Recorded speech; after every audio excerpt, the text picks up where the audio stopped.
बिस्मिल्लाहिर्रहमानिर्रहीम अस्सलाम वालेकुम स्टूडेंट्स। आज जो हमारा नेक्स्ट टॉपिक है that is about the germination of seed.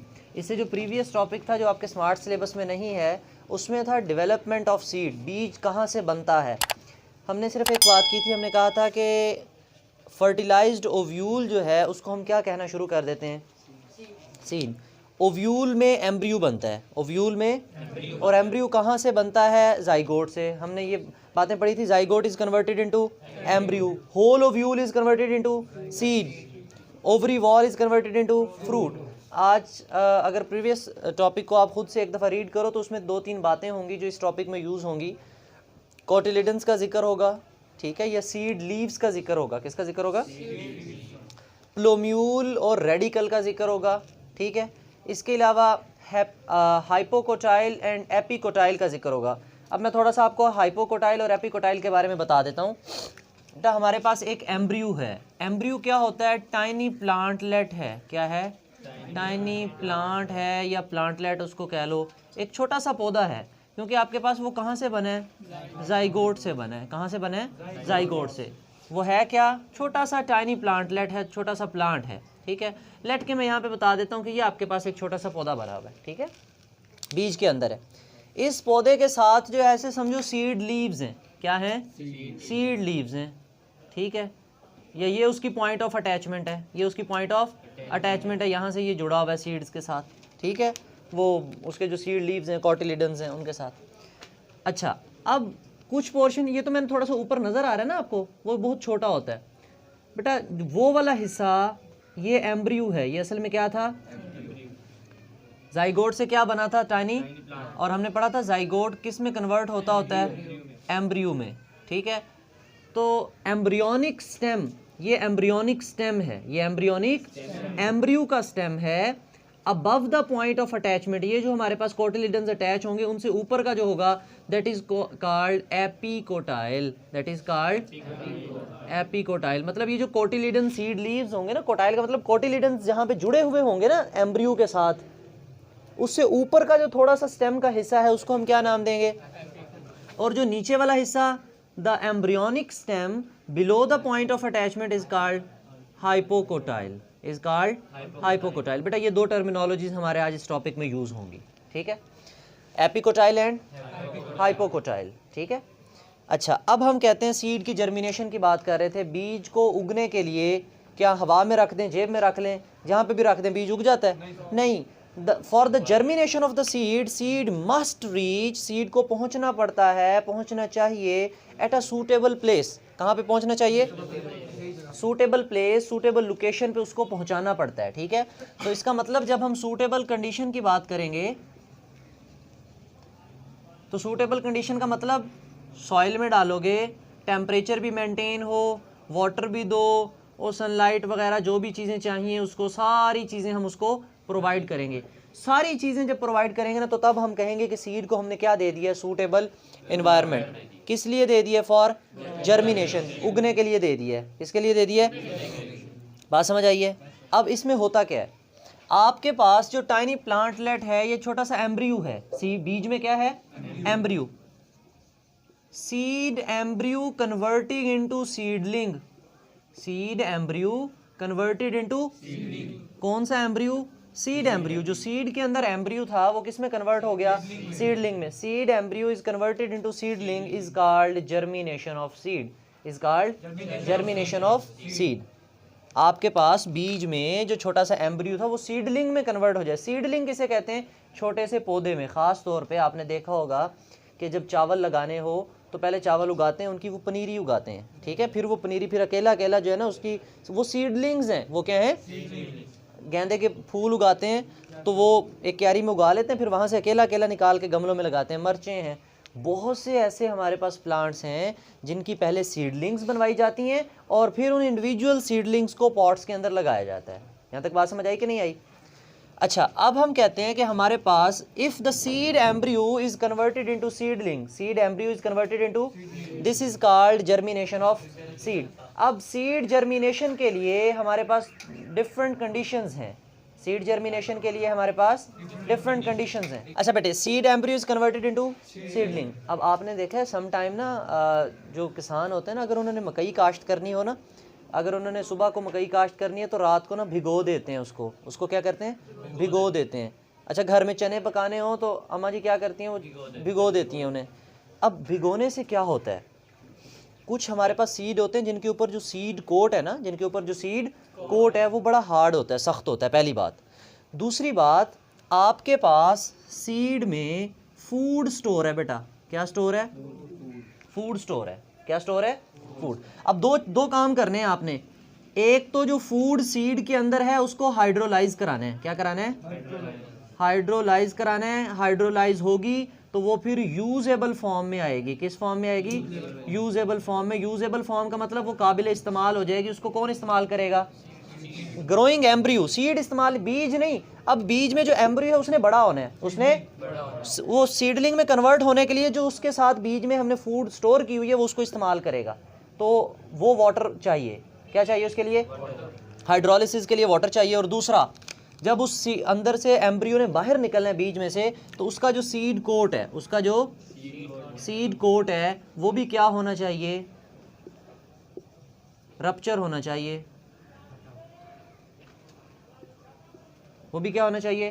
फटा होना चाहिए। वो भी फटना चाहिए। तो उसके फटने के लिए हम उसको सोक कर देते हैं, पानी में भिगो देते हैं। सोक करने का मतलब क्या होता है? पानी में भिगो देना। ठीक है। अच्छा, इसमें हमारे पास कहते हैं कि जब भी हमने किसी बीज को उगाना होता है तो सबसे पहले that seed soak up with water. Soak up का मतलब पानी चूसता है। पानी चूसने के बाद वो स्वेल हो जाता है, चने फूल जाते हैं, स्वेल हो जाता है। जब वो स्वेल होता है तो उसका सीड कोट क्या हो जाता है? रप्चर। सीड कोट क्या हो जाता है? एक तो वो नरम हो जाता है, दूसरा फट जाता है, और दूसरा उसको वाटर अवेलेबल हो जाता है। क्या अवेलेबल हो जाता है? वाटर अवेलेबल होता है। तो वाटर उसमें अंदर स्टोर फूड को हाइड्रोलाइज करता है और वो यूज़ करता है कौन? एम्ब्रियो। और उसकी क्या स्टार्ट हो जाती है? ग्रोथ हो जाती है। The first structure that arise from the embryo is the root. पहला स्ट्रक्चर जो निकलता है उसमें से क्या निकलता है? इसकी जड़ें लगती हैं, ताकि क्योंकि इससे तो फूड थोड़ी सी मिलनी है, पहले जड़ें निकाली जाती हैं ताकि उसको पौधे को ज़मीन में गाड़ें और ज़मीन से न्यूट्रिएंट्स वगैरह, फूड वगैरह, वाटर वगैरह एब्जॉर्ब करना शुरू करें। आखिर कब तक ये जो सीड लीव्स थे हमें फूड देंगे? 1-2 दिन तक, 3 दिन तक, 4 दिन तक दे देंगे, 1 हफ्ते तक दे देंगे। उसके बाद तो इन्होंने अपनी फूड लेनी है ना। तो इसलिए पहला स्ट्रक्चर जो पौधे का निकाला जाता है वो उसकी क्या निकलती हैं? रूट्स निकलती हैं। And roots develop. ये जो इस टिप है ना, टिप, इस टिप का, इस किनारे का नाम था आपके पास रेडिकल। क्या नाम था? रेडिकल। और ये जो ऊपर वाली टिप थी इसका नाम था आपके पास प्लोम्यूल। क्या नाम था? प्लोम्यूल। प्लोम्यूल से बेटा क्या निकलती हैं? शूट्स। प्लोम्यूल से क्या निकलती हैं? रेडिकल से क्या निकलती हैं? रूट्स निकलती हैं। ठीक है, बात समझ आई? अब 4 आपको टर्मिनोलॉजीज बता दी मैंने। प्लोम्यूल, रेडिकल, एपिकोटाइल, हाइपोकोटाइल। अब वो कहता है हमने ये देखना है कि किस टाइप की जर्मिनेशन होने लगी है। किस टाइप की? On the base of the elongation of epicotyle and hypocotyle, we will classify the germination according to their elongation. कैसे? हमारे पास 2 किस्म की जर्मिनेशन बनेगी। हम कहते हैं कि एक हमारे पास बनती है एपीजियल जर्मिनेशन। क्या बनती है? Epigeal germination. एक बनेगी हमारे पास हाइपोजियल जर्मिनेशन। क्या बनेगी?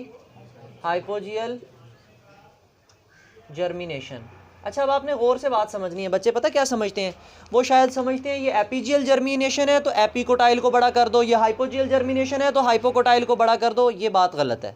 कैसे? हम क्या करते हैं? हम कहते हैं कि इन एपिकोटाइल जर्मिनेशन, जब एपिकोटाइल जर्मिनेशन हम कह रहे हैं उसमें होगा क्या? उसमें हाइपोकोटाइल इलोंगेट होगा बेटा। क्या? कौन इलोंगेट होगा? Hypocotyl elongate. हाइपोकोटाइल क्या होगा? इलोंगेट। अब जरा गौर से देखना है आपने, ऊपर वाला हिस्सा इतना ही है, ऊपर वाला हिस्सा, ये वाला हिस्सा बड़ा होना शुरू हो गया है। ये वाला हिस्सा बड़ा होना शुरू हो गया। जब ये वाला हिस्सा बड़ा होना शुरू होगा तो ये जो ऊपर कोटिलिडन्स जिनको हम सीड लीव्स कह रहे हैं और एपिकोटाइल, ये दोनों पोर्शन ज़मीन से कहाँ चले जाएंगे? अबव, ऊपर चले जाएंगे। जब बीज उगता है, कुछ बीज ऐसे होते हैं जिनके कोटिलिडन ज़मीन से बाहर आ जाते हैं, जिनके कोटिलिडन्स, जब वो ताज़ा बीज उग रहा होता है तो उसके यूँ 2 कोटिलिडन्स जो है ना खुल रहे होते हैं और यूँ, और उसके अंदर से सीडलिंग निकल रही होती है। ठीक है, तो इस तरह उसके मुंह खुलता है अब ये देखो इतनी लंबी डंडी बन गई नीचे, ये जो डंडी थी असल में क्या थी, वो हाइपोकोटाइल। तो जर्मिनेशन के वक्त हाइपोकोटाइल पहले क्या हुआ, इलोंगेट हुआ, बड़ा हो गया। हाइपोकोटाइल क्या हो गया, elongate. And form hook, and form, ये हुक लाइक स्ट्रक्चर बनाया उसने, दैट पुल्स द कोटिलिडन, जो कोटिलिडन्स को खींच लेता है अबव द ग्राउंड, जो ग्राउंड के ऊपर मतलब ज़मीन से कोटिलिडन्स को क्या कर लेता है, निकाल लेता है। ये बात समझ आई। तो आपके पास क्या हुआ, एपीजियल जर्मिनेशन में बड़ा कौन हुआ है, हाइपोकोटाइल इलोंगेट हुआ, और इसने क्या बनाई, हुक बनाई, और उसने क्या किया, पुल कर दिया। किसको पुल कर दिया, कोटिलिडन्स को। कहाँ, अबव द ग्राउंड। कहाँ, अबव द ग्राउंड का मतलब जमीन से ऊपर, ठीक है। अब इसी तरह इसका रिवर्स करते हैं, उलट करते हैं। हम कहते हैं इन हाइपोजियल जर्मिनेशन, हाइपोजियल जर्मिनेशन में किसको बड़ा कराएं, एपिकोटाइल को। हम कहते हैं कौन लंबा होगा, epicotyl elongate and form hook. ये भी क्या बनाएगा, इस केस में सिर्फ यही बड़ा होगा, इस केस में सिर्फ यही बड़ा होगा, ठीक है। मतलब जब पहली दफ़ा बड़ा होगा ना, ऊपर मट्टी होगी, थोड़ा सा वजन आएगा, तो उस इतना तेज़ नहीं निकल रहा होता कि ये उस मट्टी को हटा के निकल जाए, तो थोड़ी सी हुक बनती है, थोड़ा सा मुड़ जाता है ऊपर से। ऊपर से क्या हो जाता है, कुछ प्रेशर होता है ना, सॉइल का थोड़ा सा वेट है, उसके ऊपर प्रेशर है, तो इसलिए थोड़ा सा लंबा तो होगा, लेकिन वो सॉइल के अंदर ही थोड़ा सा बेंड हो जाएगा, इसलिए हम कहते हैं ये हुक बनाता है। क्या बनाता है, अच्छा। एपिकोटाइल इलोंगेट, एपिकोटाइल इलोंगेट हुआ, और इसने भी क्या बनाई, हुक बनाई। But in this case cotyledon stay underground, cotyledon stay, cotyledons आज ऊपर, क्योंकि ये वाला हिस्सा तो उतना ही है, छोटा ही रह गया, बड़ा तो सिर्फ ये वाला हुआ है पोर्शन, ठीक है। तो इस किस्म की जर्मिनेशन में हम कहते हैं एपिकोटाइल जर्मिनेशन में कौन इलोंगेट हुआ, हाइपोजियल जर्मिनेशन में इलोंगेट कौन हुआ, एपिकोटाइल। उसने हुक बनाई, हुक बनाने के बाद क्या हुआ, आपके जो कोटिलिडन्स थे रिमेन या स्टे अंडरग्राउंड। कहाँ रह गए, वो जमीन के नीचे रह गए। कहाँ रह गए, बात समझ आई। तो बेटा इस किस्म की जो जर्मिनेशन थी उसका नाम हमने रखा हाइपोजियल जर्मिनेशन।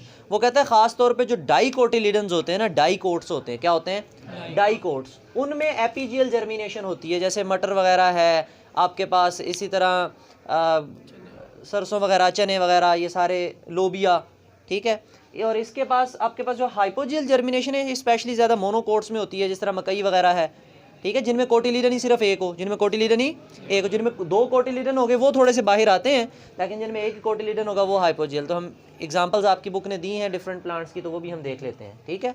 बट अगर लॉन्ग क्वेश्चन आ जाए जर्मिनेशन ऑफ सीड पे, तो सबसे पहले आप डेफिनेशन लिखोगे, the conversion of seed embryo into is called germination of seed. In this process, इस प्रोसेस में होता क्या है, seed first soak up with water, water को सॉकअप करता है, चूसता है, जज्ब करता है, एंड स्वेल होता है, सीड कोट रप्चर होता है, उसमें फूड हाइड्रोलाइज होती है, वो बात नहीं लिखी।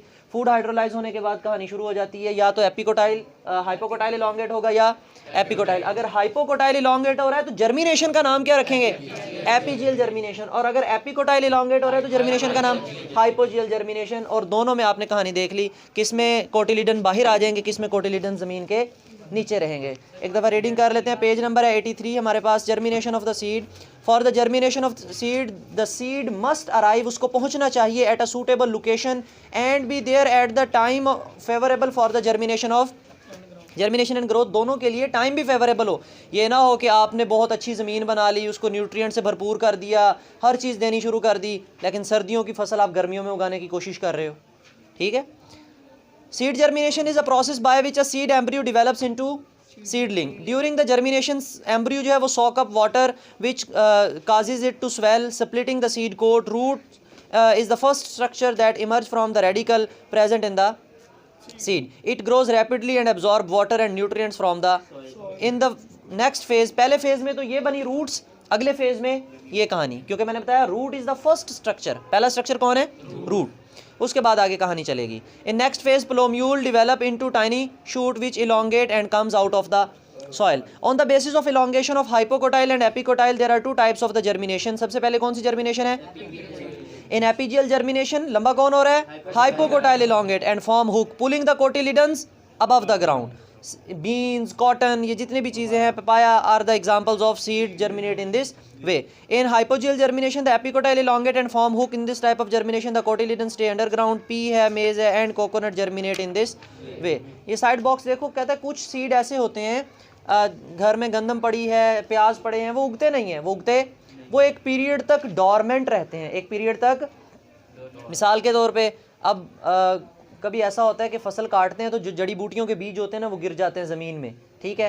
किसान अगली फसल काश्त कर देता है, अगली फसल में वो नहीं उगते क्योंकि अब उनका सीज़न नहीं है. अगले साल जब दोबारा वो फसल उगाई जाएगी, मिसाल के तौर पे वो जड़ी बूटियां गंदम के पौधों में थी, अगले साल जब दोबारा गंदम उगाई जाएगी, इसका मतलब सीज़न आ गया, फेवरेबल टाइम आ गया. वो सीड 6 महीने से उसी ज़मीन में पड़ा हुआ था, उसको कुछ भी, वो डॉर्मेंट रहा. वो क्या रहा?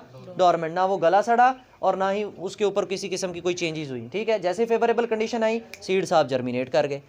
तो ऐसा दौरानिया जब कोई सीड उगे ना, ठीक है, एक डॉर्मेंट सोए हुए स्टेज से गुजरे, डॉर्मेंट पीरियड से गुजरे, उसको कहते हैं सीड डॉर्मेंसी. क्या कहते हैं? और जब अगले सीजन में, नेक्स्ट सीजन में फेवरेबल कंडीशन रिटर्न होती है तो सीड अपनी सीड डॉर्मेंसी को ब्रेक कर देते हैं. सीड डॉर्मेंसी को, जैसे हमारी बॉडी में हार्मोन्स होते हैं ऐसे प्लांट की बॉडी में भी हार्मोन्स होते हैं. तो ये सीड डॉर्मेंसी का प्रोसेस जो है ये हार्मोनल कंट्रोल में होता है. किसमें कंट्रोल में होता है?